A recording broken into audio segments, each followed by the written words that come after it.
Okay, everybody.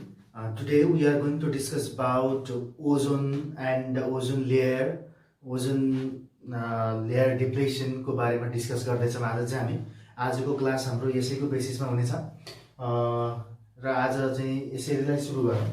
ओजोनबाट सुरु गर्छौँ हामी चाहिँ ओजोन।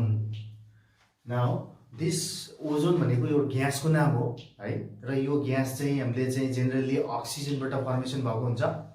यसलाई चाहिँ हामीले चाहिँ O3 भनेर चाहिँ हामीले रिप्रेजेन्ट गर्छौँ यसलाई यसै। The molecular formula of ozone भनेको के हो त भन्दाखेरि चाहिँ O3 हो। O2 भनेको चाहिँ अक्सिजन भयो, O3 भनेको चाहिँ के हो त भन्दाखेरि चाहिँ ओजोन लेयर, ओजोन ग्यास हो यो चाहिँ। नाउ अब ओजोन भनेको के रहेछ त भन्दाखेरि यो मोलिकुलर फर्मुलाबाटै क्लियर हुन्छ।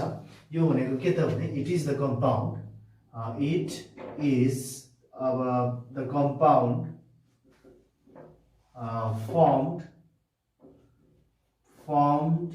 by three atoms of के त भन्दाखेरि चाहिँ अक्सिजन। यसमा तीनवटा एटम अफ अक्सिजनबाट मिलेर बनेको हुन्छ यो ओजोन।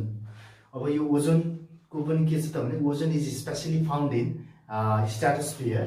यो चाहिँ इट इज फाउन्ड इन के त भन्दाखेरि चाहिँ स्ट्राटोस्फियरमा पाइन्छ। अब यसमा के छ भन्दाखेरि चाहिँ अब एउटा यसको स्ट्राटोस्फियरमा ओजोन लेयरको पोजिसन कस्तो छ त हैन, त्यसको बारेमा चाहिँ अब हामीले डिस्कस गर्दैछौँ। यसलाई भन्छौँ हामीले डाइनामिक एक्जिस्टेन्स अफ के त भन्दाखेरि चाहिँ ओजोन एन्ड अक्सिजन।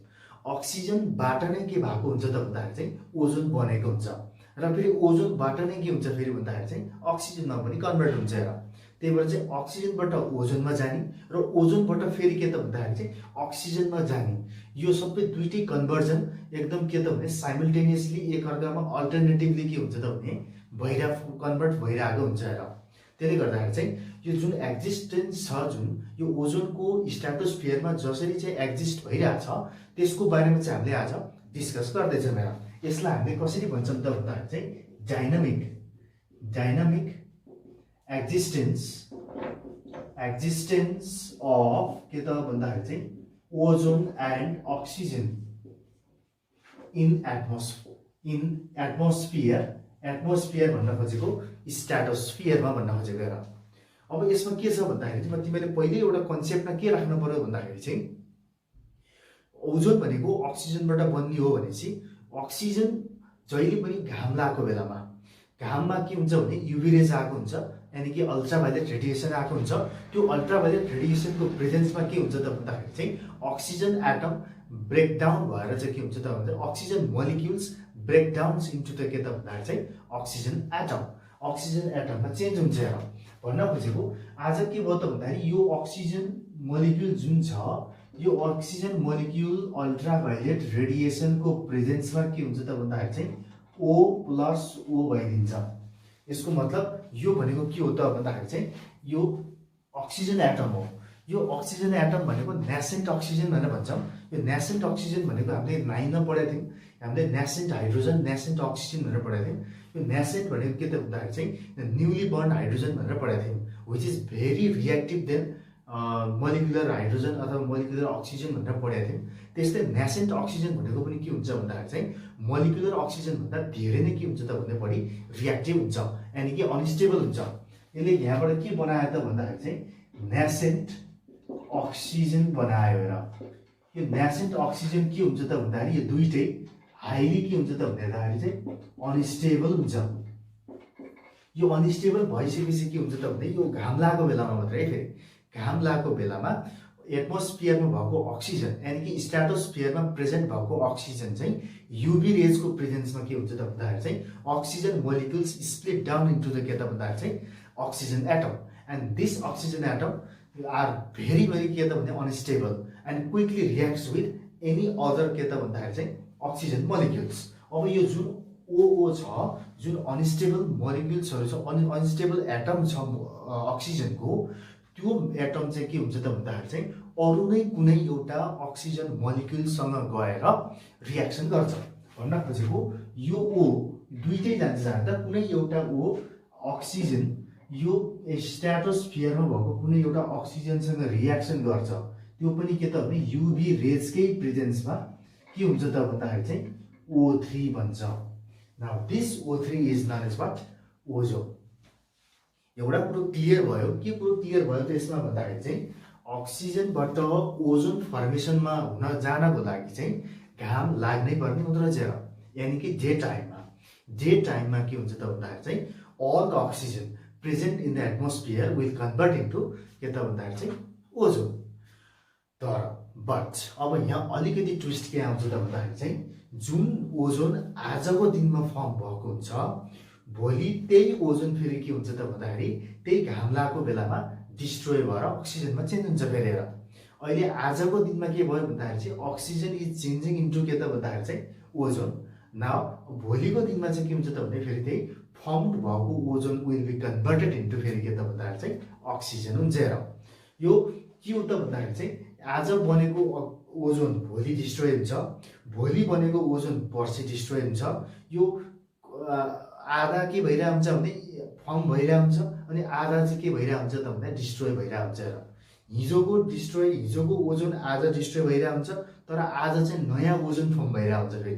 त्यसले गर्दाखेरि चाहिँ यो डिस्ट्रोय हुने र त्यसपछि गएर चाहिँ नयाँ फर्मेसन हुने यो एकदम ब्यालेन्समा हुन्छ। त्यही भएर हामीले यसलाई डाइनामिक एक्जिस्टेन्सको वर्ड दिइरहेको छ। अब आज चाहिँ के भयो त भन्दाखेरि चाहिँ यहाँ यो फिनोमेनाको यो तरिकाले के हुन्छ त भने atmospheric oxygen will be converted into ozone layer, ओजोनमा चेन्ज हुन्छ। नाउ अब फेरि ब्रेकडाउन हुनु पर्यो भने पनि नेचुरली नै ब्रेकडाउन हुने हो। नेचुरली कसरी ब्रेकडाउन हुन्छ त फेरि भन्दाखेरि चाहिँ जुन यो ओजोन छ, जस्तै यो आज बन्यो, यो आज बनेको ओजोन भोलिपल्ट फेरि पनि घाम लाग्यो भने के हुन्छ फेरि भन्दाखेरि चाहिँ यो ओजोन फेरि अब यो ओजोन O3 चाहिँ के हुन्छ त भन्दाखेरि चाहिँ युभी रेजको प्रेजेन्समा it will break down into O plus O2 layer है त। यहाँ के भयो त भन्दाखेरि चाहिँ अक्सिजन O2 भनेको त यो त स्टेबल भयो होइन, यो अक्सिजन यो त अक्सिजन हो, हामीले सास फेर्ने अक्सिजन यही हो। तर यो जुन O छ, यो O भनेको फेरि के हुन्छ त भन्दाखेरि चाहिँ हाइली अनस्टेबल हुन्छ। यो अनस्टेबल भएको कारणले गर्दाखेरि चाहिँ यो गएर फेरि अर्को कुनै न कुनै अर्को ओजोनसँग क्विकली रियाक्सन गर्छ। रियाक्सन गर्ने बेलामा यो O गएर चाहिँ के गर्छ त भने अर्को कुनै एउटा O3 सँग गएर रियाक्सन गर्छ in the presence of sunlight. यो सनलाइटको प्रेजेन्समा, यानि कि सनलाइटमा युभी रेज आएको हुन्छ, युभी रेजको प्रेजेन्समा के बन्छ त भन्दाखेरि चाहिँ डबल दुईटा अक्सिजन बन्छ।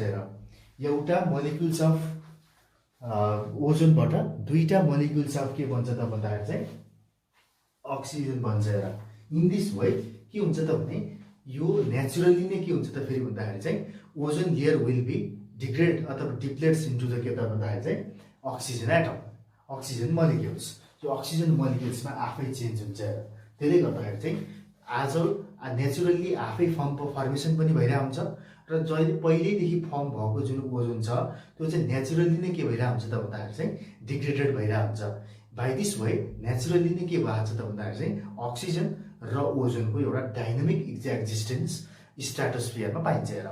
ठिक छ यो यसरी चाहिँ हामीले चाहिँ के भन्न सकिन्छ त भन्दाखेरि चाहिँ it will oxygen is naturally form in atmosphere and also that naturally के त भन्दाखेरि चाहिँ डिग्रेड्स अथवा डिजपियर्स इन स्ट्राटोस्फियर।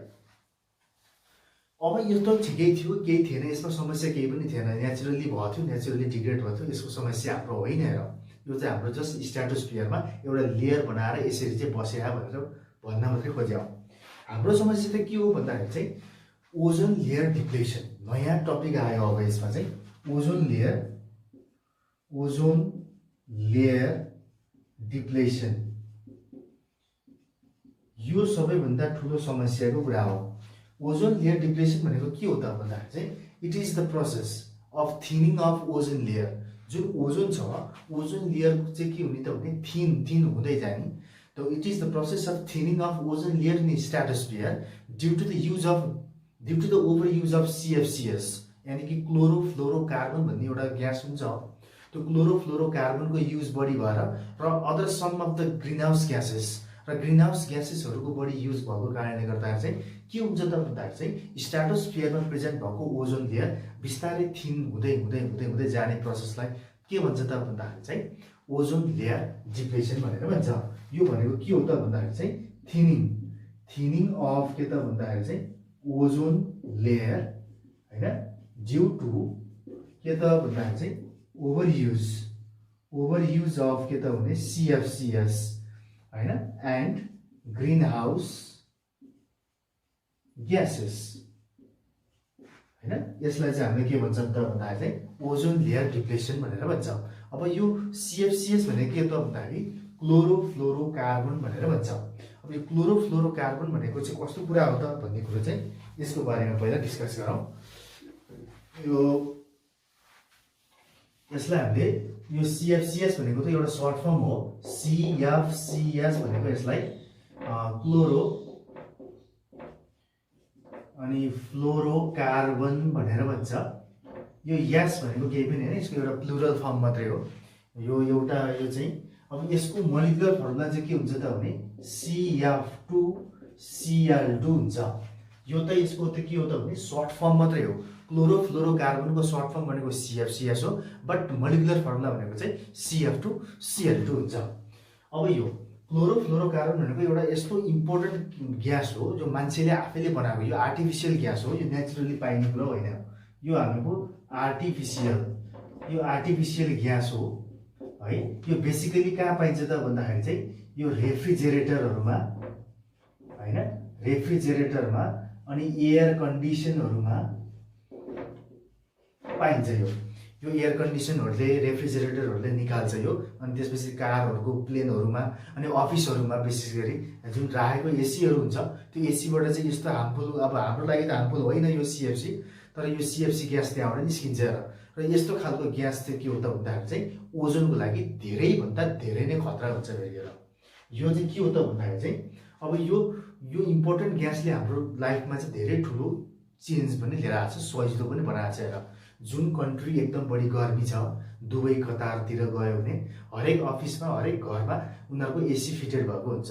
अब विदाउट एसी तिनीहरूको लाइफस्टाइल त्यसरी चल्दैन र द्याट इज वाइ अब यो कुलिङ पर्पोजेसहरूमा बेसिकली CFC को युज भनेको कुलिङ पर्पोजमा युज भएको हुन्छ। And it was firstly invented by के त भन्दाखेरि चाहिँ थोमस मिडग्ले भनेर भन्छ। थोमस मिडग्ले, यो थोमस मिडग्ले भनेको साइन्टिस्टको नाम हो। And he was the founder of के त भन्दाखेरि CFCs हैन। अहिलेको दुनियाँमा यो क्लोरोफ्लोरोकार्बन जतिकै युज अब पछिको दुनियाँमा अझै योभन्दा अझै यो अहिले भएको युजभन्दा बढी युज हुनसक्छ। अब यस्तो यति राम्रो युज छ। हेर, यसको के छ त भन्दाखेरि चाहिँ यसले चाहिँ हामीलाई केही पनि हानि गर्दैन। हेर, यो के हो त भन्दाखेरि चाहिँ यसले चाहिँ यो नन टक्सिक हो, नन टक्सिक है।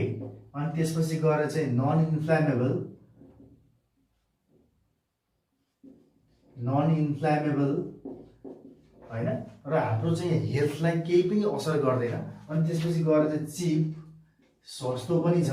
त्यसले गर्दाखेरि चाहिँ यो चाहिँ इजिली अभाइलेबल हुन्छ मार्केटमा। हेर, त्यसले गर्दाखेरि चाहिँ यो धेरै युजहरू भएको कारणले गर्दाखेरि चाहिँ हाम्रो हेल्थलाई केही पनि असर गर्दैन।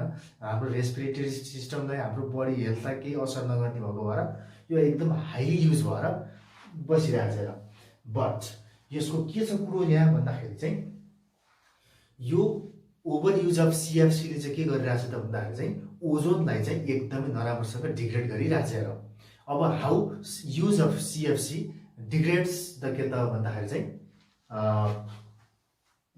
ओजोन लेयर भनेर चाहिँ अब क्वेसन सोध्छ। हेर, अब यसको लागि चाहिँ हामीले कसरी बुझ्नु पर्यो त भन्दाखेरि चाहिँ CFC भनेको चाहिँ ओजोनको चाहिँ काल नै हो। हेर है, कस्तो हो त भन्दाखेरि अब हामीले चाहिँ यसलाई चाहिँ रियाक्सनबाट हामीले डिनोट गर्नुपर्ने हुन्छ।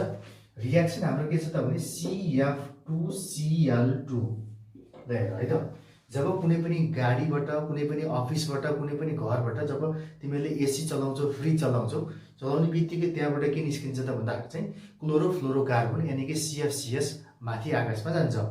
गइसकेपछि स्ट्राटोस्फियरमा पुगेपछि के हुन्छ त भन्दाखेरि when it meets to the ओजोनलाई भेट्ने बित्तिकै के गर्छ त भन्दाखेरि चाहिँ सनलाइटको प्रेजेन्समा युभी रेजको प्रेजेन्समा यो पनि के हुन्छ त भन्दाखेरि चाहिँ CF2Cl प्लस Cl भएर टुक्रिन्छ। इट मिन्स क्लोरिन एटम भनेर बस्छ। क्लोरिन एटम भनेको हाइली अनस्टेबल हुन्छ, यो एकदम अनस्टेबल हुन्छ र यो क्लोरिन एटमले गएर ओजोन मोलिक्युलसँग गएर रियाक्सन गरिदिन्छ। हेर अब यहाँबाट पर्छ टेन्सन। हेर टेन्सन के हुन्छ त भन्दाखेरि यो Cl गएर चाहिँ O3 सँग ओजोन मोलिक्युलसँग चाहिँ युभी रेजको प्रेजेन्समा के हुन्छ त भन्दाखेरि चाहिँ रियाक्सन गरिदिन्छ। हेर रियाक्सन गरेपछि के भयो त भन्दाखेरि चाहिँ यहाँ ClO प्लस O2 भएर बस्दिन्छ। हेर अब यो अक्सिजन त के भयो भन्दाखेरि चाहिँ यो अक्सिजन त स्टेबल भयो, अक्सिजनमा टेन्सन त भएन। तर टेन्सन त कहाँ भयो भन्दाखेरि फेरि यो ClO मा टेन्सन भयो। फेरि हेर यो ClO फेरि के हुन्छ त भने फर्दर ब्रेकडाउन भइदिन्छ। यो ClO फेरि पनि के हुन्छ त भने युभी रेजको प्रेजेन्समा फेरि पनि फर्दर ब्रेकडाउन भएर Cl प्लस O बनिदिन्छ। हेर अब O बनिसकेपछि यो जुन एटम अफ अक्सिजन छ यो एटम अफ अक्सिजन फेरि फर्दर कुनै एउटा अक्सिजन ओजोन मोलिक्युलसँग रियाक्सन गर्छ युभी रेजको प्रेजेन्समा। अनि त्यसपछि के बनाउँछ त भन्दाखेरि चाहिँ 2O2 बनाउँछ। यानि कि मतलब 2 मोलिक्युल्स अफ के अरे अक्सिजन बनाइदिन्छ। हेर बनाइदिएपछि के हुन्छ त भन्दाखेरि यसले सजिलैसँग डिग्रेड गरिदिन्छ। हेर तर यहाँ अझै एउटा कुरो आइरहेछ, त्यो भनेको क्लोरिन एटम। यो अक्सिजन एटम त यो हो, केही टेन्सन छैन। तर जुन यो क्लोरिन एटम छ यो क्लोरिन एटम अझै स्टिल के छ त भन्दाखेरि चाहिँ केमिकल रियाक्सन भइसकेपछि पनि लास्टमा फेरि एउटा क्लोरिन देखा पर्यो जुन एकदमै बढी रियाक्टिभ हुन्छ। हेर फेरि त्यसले गर्दाखेरि जुन यो क्लोरिन छ यो क्लोरिन फेरि पनि के भयो त भने इभल्भ भयो। त्यहाँ क्लोरिन जस्ताको जस्तै बाहिर निस्किएपछि यो क्लोरिनले फेरि के गर्छ त भन्दाखेरि फेरि अर्को कुनै एउटा ओजोन मोलिक्युलसँग रियाक्सन गरिहाल्छ। हेर त्यसले गर्दाखेरि चाहिँ यसले फेरि यो फर्दर रियाक्सन के गर्छ त भने Clले फेरि अर्को O3 सँग रियाक्सन गरेर फेरि ClO प्लस O2 बनाउँछ। यस्तो पाराले यो रियाक्सन भएको भइगर्छ। हेर त्यसले गर्दा एउटा मात्रै it is said that a single chlorine atom, सुन है, it is said that single chlorine atom can destroy more than 1 lakh molecules of के त भन्दाखेरि चाहिँ ओजोनको एउटा मात्रै क्लोरिन एटमले 1 लाख भन्दा बढी ओजोन मोलिक्युललाई डिस्ट्रोय गर्न सक्ने क्यापेसिटी हुन्छ। अरे 1 लाख पछि चाहिँ यो क्लोरिनको पावर सिद्धिन्छ अनि त्यसपछि अरू नै फर्ममा चेन्ज भएर जान्छ भन्छ। हेर अब के बुझ्नु पर्यो त भन्दाखेरि चाहिँ एउटा मात्रै मोलिक्युल CFC हाम्रो कोठाबाट बाहिर निस्कियो भने त्यसले माथि गएर त 1 लाख भन्दा बढी ओजोनलाई डिस्ट्रोय गर्छ भने 1 घण्टा तिमीहरूले एसी चलायो भने के हुन्छ त भन्दाखेरि त्यहाँबाट त मिलियन्स अफ के निस्किन्छ CFC मोलिक्युल्सहरू निस्किन्छ भने एउटाले 1 लाख भयो भने मिलियनवटा अब CFCले कति डिस्ट्रोय गर्छ होला आफै गेस गरायो त। हेर त्यसले गर्दाखेरि चाहिँ the use of CFC is much more harmful to the layer of के त भन्दाखेरि चाहिँ ओजोन। हाम्रो लागि ह्युमन हेल्थको लागि त टेन्सन छैन यो, तर CFCको लागि चाहिँ यो सबैभन्दा एडभर्स इफेक्टको रूपमा आउँछ। हेर नाउ यो यसको बारेमा कुरा गर्दै जाँदाखेरि चाहिँ अब यस्तो पाराले चाहिँ ओजोन लेयर डिप्लेट हुँदो रहेछ भनेर चाहिँ त्यहाँबाट चाहिँ एउटा first man, he is the name of the man is J.C. Forman भनेर भन्छ। J.C. Forman, he was the first scientist that have studied about ozone layer depletion। Ozone layer डिप्लेसनको बारेमा सबैभन्दा पहिला स्टडी गर्ने मान्छे भनेको के हो त भन्दाखेरि चाहिँ J.C. Forman हो। र उसले चाहिँ के गर्यो त भन्दाखेरि ओजोन लेयर डिप्लेसन भइरहेछ हैन, त्यसले गर्दाखेरि चाहिँ यो डिप्लेसन हुँदै गएर चाहिँ लास्टमा चाहिँ एउटा ओजोन होलको नामबाट चाहिँ उसले के गर्यो त भन्दाखेरि चाहिँ संसारभरि एउटा किताब बनायो ओजोन होल भन्ने टाइटलमा।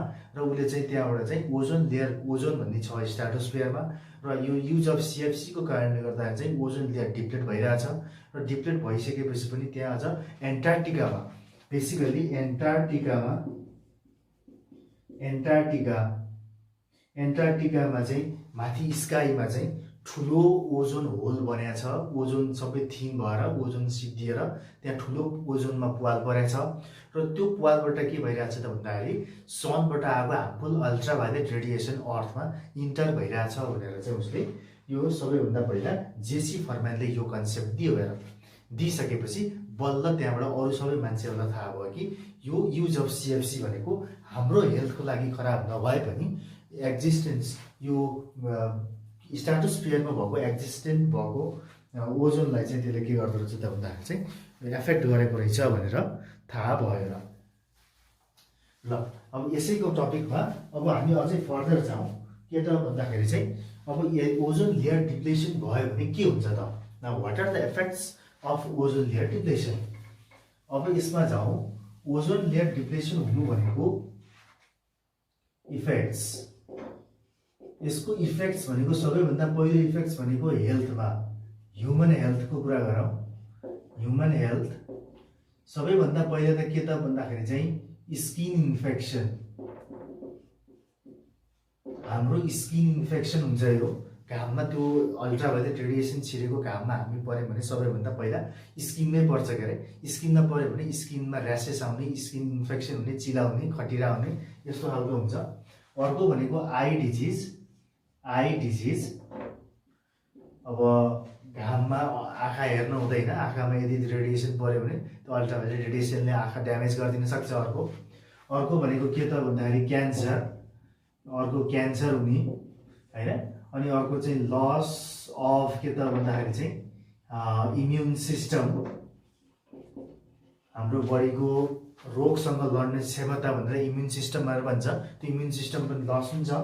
अनि अर्को के त भन्दाखेरि चाहिँ चेन्ज इन के त भन्दाखेरि नम्बर अफ डिएनए। हाम्रो सेलभित्र क्रोमोजोम हुन्छ, क्रोमोजोमभित्र डिएनए भन्ने हुन्छ। त्यो DNA is responsible for carrying heredity character from parents to offspring है। एउटा प्यारेन्ट्सबाट चाहिँ गोता जानी जुन हुन्छ त्यो गोता जानी भन्छ। यो यस्तो यो फलानु जस्तो ढिस्कानु जस्तो भनेर भन्छ। त्यो गोता जानी भनेको डिएनएको कारणले गर्दा हुन्छ। जब युभी रेजको प्रेजेन्समा गएर चाहिँ एक्सपोज हुन्छ मान्छे, त्यो डिएनएको नम्बर तलमाथि भइदियो भने के हुन्छ भन्दाखेरि चाहिँ ऊबाट जन्मिने जुन सन्तान हुन्छ त्यो एकदम अजीब पाराको जन्मिन्छ। र त्यसले गर्दाखेरि चाहिँ यस्तो खालको असरहरू के देखिन्छ त भन्दाखेरि चाहिँ ह्युमन हेल्थमा पाइन्छ। र लाइकवाइज प्लान्टहरूमा पनि पाइन्छ। र अब प्लान्टमा के हुन्छ त भन्दाखेरि चाहिँ प्लान्टको के हुन्छ त भन्दाखेरि चाहिँ अब यसको लस अफ फर्टिलिटी होइन, loss of fertility and crops production, यो क्रप्स प्रोडक्सनहरूमा असर पर्छ होइन। क्रप्स प्रोडक्सनहरू एकदम लो भइदिन्छ त्यसपछि गएर चाहिँ। अनि त्यसबाट चाहिँ फर्टिलिटी घट्छ प्लान्टहरूको। त्यसपछि त्यस्तै गरेर चाहिँ अर्को एक्वेटिक इकोसिस्टमहरूमा पनि असर पर्छ। एक्वेटिक इकोसिस्टम भनेको हामीले जेनरली एग र लार्भालाई कुरा निकाल्छौँ हामीले। यो एग एन्ड लार्भा यो जति छ एक्वेटिक इकोसिस्टम प्रायः जसो त्यो सबै युनिटमा चाहिँ एग, लार्भा, प्युपा, एडल्ट भएर चाहिँ आफ्नो लाइफ साइकल कम्प्लिट गरेको हुन्छ। र एग र लार्भा स्टेज भनेको के हो त भन्दाखेरि चाहिँ अल्ट्राभायोलेट रेडिएसनको प्रेजेन्समा आयो भने त्यो एग र लार्भा डिस्ट्रोय भइदिन्छ। र जब यो एग र लार्भा डिस्ट्रोय हुन्छ त्यसपछि न कहिले प्युपा बन्छ न कहिले एडल्ट बन्छ। त्यसले गर्दा होल एउटा चाहिँ के हो त लाइफ साइकल नै के हुन्छ डिस्टर्ब हुन्छ। त्यसले गर्दा पुरै एक्वेटिक इकोसिस्टमलाई पनि के हुन्छ त भन्दाखेरि चाहिँ असर पर्न जान्छ। र ओके, अब लाइकवाइज अब हामीसँग अर्को पनि छ लाइक ओजोन जस्तै। अब ओजोन अब डिस्ट्रोय हुनु भनेको एउटा त युज अफ सिएफसी त हो, अर्को पनि छ त्यो भनेको इन्डस्ट्रियल ग्यासेस। अब यसमा जाउँ, इन्डस्ट्रियल ग्यासेस। इन्डस्ट्रियल ग्यासेसको कारणले गर्दा पनि के हुन्छ त भन्दाखेरि चाहिँ ओजोन लेयर डिप्लेसन हुन्छ। र now what are industrial gases. अब सिम्पल भाषामा भन्नुपर्दा के हो त भने इन्डस्ट्रियल ग्यासेस भनेको the gases that is produced by industries. इन्डस्ट्रिजले कस्ता खाले ग्यासेस निकाल्छ त भन्दाखेरि चाहिँ जस्तै कार्बन डाइअक्साइड होइन, carbon monoxide, sulphur dioxide, nitric oxide, अनि त्यसपछि गएर स्मोक होइन are the basic gases that is released by the different इन्डस्ट्रिजहरूले यस्तो खालको ग्यासेसहरू मजाले निकालिरहेको हुन्छ। अब यस्तो खालको ग्यासहरूले के गर्छ त भन्दाखेरि चाहिँ अब यो ग्यासहरू निस्किने कहाँबाट त भन्दाखेरि बेसिकली जस्तो प्लास्टिक इन्डस्ट्रीबाट होइन, एकदम लार्ज स्केल इन्डस्ट्री। कस्तो त भन्दाखेरि चाहिँ अब प्रड्युस्ड बाई, अब कसले निकाल्छ त भन्दाखेरि चाहिँ प्रड्युस्ड बाई ब्रिक्स इन्डस्ट्रीहरूबाट, अनि सोप इन्डस्ट्रीहरू भयो, त्यसपछि गएर चाहिँ प्लास्टिक फ्याक्ट्रिजहरूबाट भयो होइन, सिमेन्ट फ्याक्ट्रिजहरूबाट भयो। यस्ता खालको ठुल्ठुलो इन्डस्ट्री फ्याक्ट्रिजहरूबाट चाहिँ हामीले धुवा त देख्छौँ बाहिर निस्केको, किनकि धुवा त स्मोक भनेको भिजिबल हुन्छ। यो बाँकी जति CO2 SO2 CO NO2 भनेको इन्भिजिबल हुन्छ, त्यहाँबाट एकदम हाई एमाउन्ट अफ इमाउन्टमा निस्किरहेको हुन्छ, त्यो हामीले देखे हुँदैन। त्यही भएर यो सबै कहाँ जान्छ त भन्दाखेरि चाहिँ एटमोस्फियरमा जान्छ, अनि एटमोस्फियरमा गएपछि त्यहाँ अझ स्ट्राटोस्फियरमा पनि जान्छ, र जसले के गर्छ त भन्दाखेरि चाहिँ ओजोनलाई असर पार्छ। न अब यहाँ धेरै इन्डस्ट्रिजबाट निस्केको जुन स्मोक छ, यो स्मोक त्यसपछि गएर चाहिँ सोलिड पार्टिकल्स होइन, that is releases from the के त भन्दा industries and factories makes a cloud, एउटा क्लाउडै बनाउँछ। र त्यो क्लाउडलाई हामीले के भन्छौँ त भन्दाखेरि चाहिँ इन्डस्ट्रियल स्मग भनेर भन्छौँ। यो इन्डस्ट्रियल स्मग भनेको के हो त भने इट इज अ क्लाउड, यो क्लाउड हो, क्लाउड होइन, फर्म बाई के त भन्दाखेरि चाहिँ स्मोक, अनि त्यसपछि डस्ट होइन, रिलिज्ड बाई इन्डस्ट्रिज लाई हामीले के भन्छौँ त भन्दाखेरि चाहिँ इन्डस्ट्रियल स्मग भनेर भन्छौँ। यो स्मग भन्ने जुन वर्ड छ यो सिम्पल वर्ड हो, त्यस्तो गाह्रो कुरो त होइन। यो स्मग भनेको के हो त भन्दाखेरि चाहिँ स्मोक र प्लस फग मिलेर के बनेको त भन्दाखेरि चाहिँ स्मग बनेको हुन्छ क्या। फग भनेको कुहिरो भयो, कुहिरो सेतो हुन्छ। यदि त्यहाँ तिमीले धुवा मिसियो भने के हुन्छ त भन्दाखेरि चाहिँ त्यो सेतो ठाउँमा, त्यो सेतो भनेको त के हो, पानीको सानो ड्रपलेट हो। अनि जब धुवा निस्कियो भने के हुन्छ भने धुवालाई सबै त्यसले तानिदिन्छ, धुवा गएर टाँसिन्छ, टाँसिएपछि के हुन्छ त भन्दाखेरि चाहिँ त्यो एकदमै अँध्यारो देखिन्छ त्यहाँ। अब त्यो कुहिरो लागेको बेलामा पनि यहीँ नजिकै त्यो त देखिँदैन राम्ररी त होइन, यहीँ नजिक आएपछि बल्ल देखिन्छ, धेरै टाढाको देखिन्न भने। जब त्यो फगमा पनि के हुन्छ त भन्दाखेरि स्मोक गएर जोडिन्छ, त्यसपछि त्यहाँबाट त्यो पुरै डार्क हुन्छ, त्यसपछि अँध्यारो हुन्छ, त्यसै दिन पनि अँध्यारो जस्तो हुन्छ। त्यसले गर्दाखेरि चाहिँ त्यति राम्रो क्लियर भिजिबिलिटी दिँदैन त्यसले होइन। भिजिबिलिटी पुवर भएको कारणले गर्दाखेरि चाहिँ यस्तो यो ल्यान्डिङ प्रब्लमहरू, प्लेनहरू इन्टरनेसनल फ्लाइट्सहरू चाहिँ अब ल्यान्ड गर्ने बेलामा ल्यान्डिङ प्रब्लम हुन्छ। त्यसले गर्दाखेरि चाहिँ एक्सिडेन्ट हुनसक्छ, यसमा ल्यान्डिङ एक्सिडेन्ट हुनसक्छ त्यस्तो केसमा होइन। त्यसपछि गएर चाहिँ यो भनेको अब these are the gases of green house gases होइन। अब they are responsible for increasing the temperature of earth, र ग्लोबल वार्मिङ गराउने पनि यसैले हो। अनि त्यसपछि गएर चाहिँ क्रप्स प्रोडक्सनदेखि लिएर ह्युमन हेल्थमा असर सबै यसमा पार्छ होइन। र अर्को सबैभन्दा मोस्ट इम्पोर्टेन्ट यसको एडभर्स इफेक्ट भनेको के हो त भन्दाखेरि चाहिँ इन्डस्ट्रियल ग्यासेसको, इन्डस्ट्रियल स्मग अथवा इन्डस्ट्रियल ग्यासेस जे भने नि भन, त्यसको सबैभन्दा नराम्रो अर्को पक्ष भनेको के हो त भन्दाखेरि चाहिँ एसिड रेन। यो सबैभन्दा टेन्सनको कुरा यहाँ छ। हेर, एसिड रेन भन्ने इन्डस्ट्रियल ग्यासेसबाटै आउँछ। एसिड रेन, यो ओजोन लेयर डिप्लेसन, यो सबै के हो त भने इन्डस्ट्रियल ग्यासेसको के हो त भन्दाखेरि चाहिँ यो नेगेटिभ इम्प्याक्ट हो। त्यसले गर्दाखेरि चाहिँ अब एसिड रेनतिर जाउँ अहिले। अब एसिड रेन भनेको के हो त भने सिम्पल भाषामा भन्नुपर्दा the rain containing with acid, acid केही मिसिएको हुन्छ र त्यसलाई हामीले के भन्छौँ त भन्दाखेरि चाहिँ एसिड रेन भनेर भन्छौँ।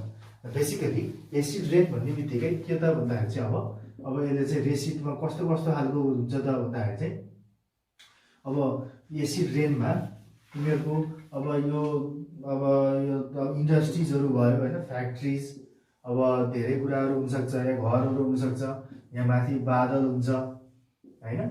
ल अब यस्तो के हुन्छ त भन्दाखेरि चाहिँ यताबाट अब सपोज यो इन्डस्ट्रीबाट तिमीहरूको CO2 निस्केला, कुनै एउटा इन्डस्ट्रीबाट चाहिँ SO2 निस्केला, कुनै एउटा इन्डस्ट्रीबाट NO2 निस्केला, यही त निकाले हो होइन।